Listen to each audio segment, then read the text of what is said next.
What's up, guys? So I've been getting this question a lot lately, like a lot, and instead of saying it over and over and over, I figured I'd shoot a video telling you guys how I became a race car driver in the Trans Am series.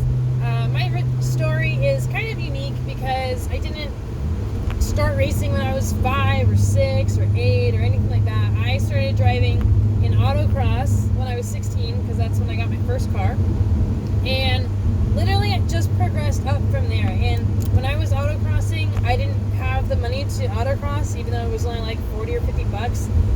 So I even had sponsors during that time too. So my very first sponsor was Tuner's Edge, which was my buddy Gary, who's now located in Texas. So that's pretty cool. But I just wanted to share that part of my story with you guys because it doesn't matter what level you're at. If you have a will, there's a way to get there.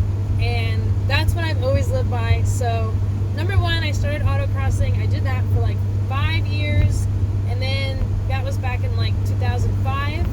And then I started getting into time attack, and time attack was super popular when I got started in it, in redline time attack, which is like back in I think 07, 08, around there.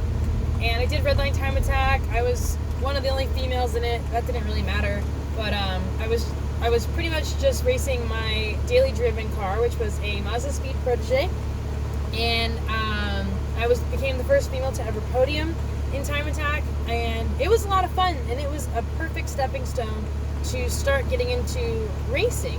And from time attack, I continued to do track days and things like that, and then I would rent race cars. So I started renting a Thunder Roadster, Legends cars.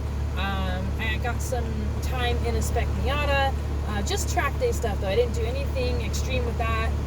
But yeah, so then I earned my provisional race license with the SCCA and NASA, and I was fortunate enough to earn my license in my friend Don Vickery's Spec Porsche Boxster.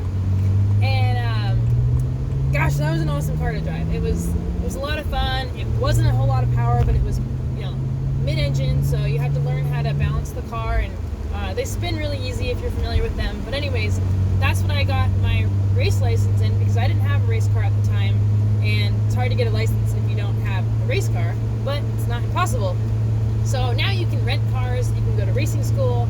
I'm just sharing the kind of the route that I took. So once I got my provisional race license, it was about the same time that I got signed with Scion Racing, and I campaigned the TC in the Moto IQ series, which was a Moto IQ Pacific Tuner Car Championships. And in my first year, I won.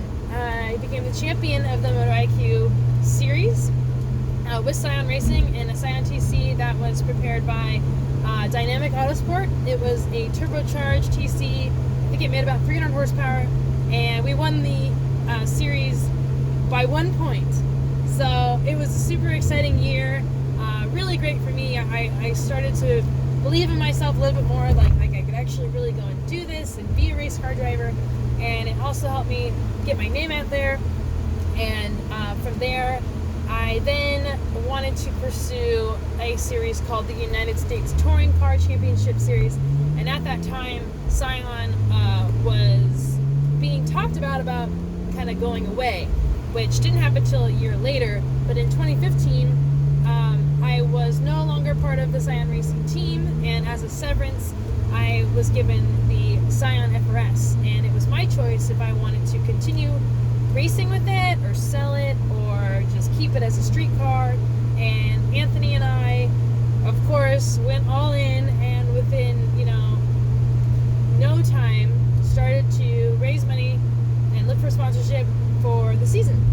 And so I started pursuing the U.S. Majors Tour. That was my very first year as a privateer on my own with the Scion. We ran in the STU class, and we were naturally aspirated.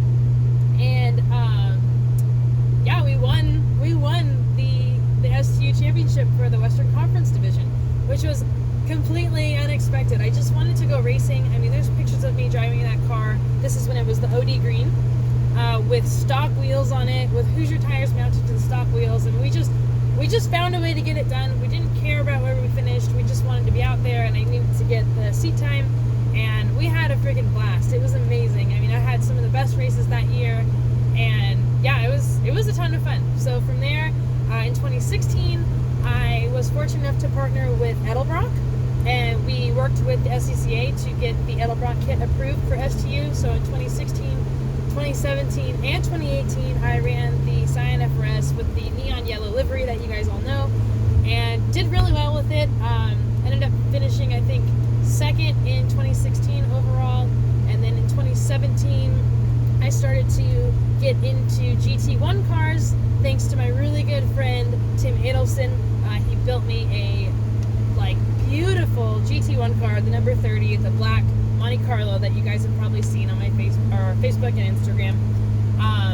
And yeah, so that's when I got bit by the tube chassis V8 bug. Never driven anything like it besides in 2015. Tim did put me into a NASCAR All-American Wheel and Series circle track car, but beyond that, had never been in a road racing V8 tube chassis car ever. And you guys, they're the coolest cars. They are the coolest cars. They're super hard to drive, really hard to drive fast for 100 miles, because that's what we run in Trans Am. But anyways, so 2017 I got a little bit of regional experience driving it, and then 2018 I qualified for the SCCA National Runoffs for GT1, while also campaigning my Scion regionally. And I made my debut in the SCCA National Runoffs and finished third.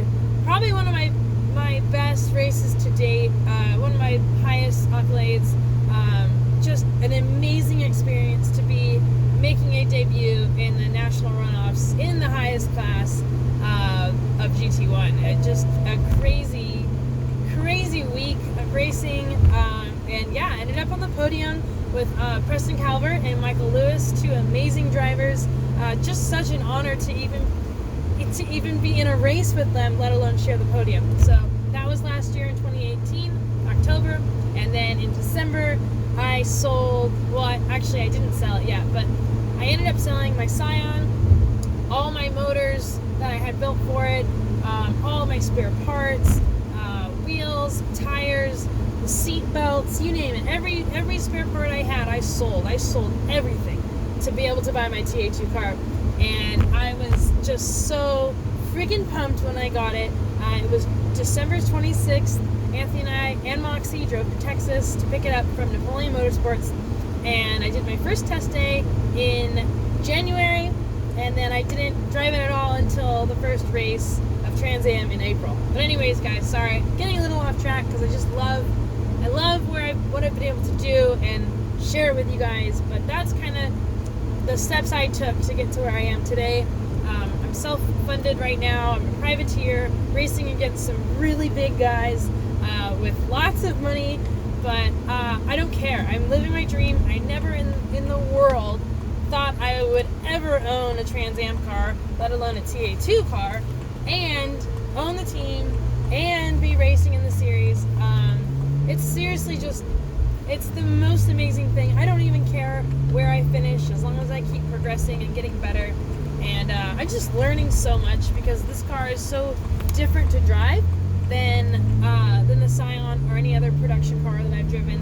And I'm just learning a lot, and I just couldn't be happier. I'm so thankful for everybody that's been a part of my program since the beginning. And I'm not going to stop, you guys. I am addicted to this. I love it. Trans Am is where I belong, and I'm just learning. I'm just learning so much. It's so fun. So anyways, that's kind of the quick bio of my history in driving and racing.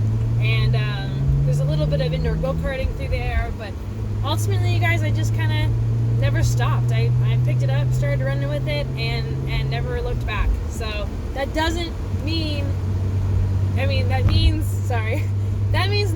anybody can do this. Anybody can make it happen. It takes a lot of hard work. There's a lot of downs, but the ups are so high that it makes it all worth it. And racing has taught me more than anything in life. So I love it. I'm never gonna stop. And my video is getting super long now, so I'm gonna go. But thanks for watching, you guys, and keep the questions coming. Pursue your dreams and stay happy and healthy, and surround yourself with positive people, because it really does make a difference. All right, guys. See you later.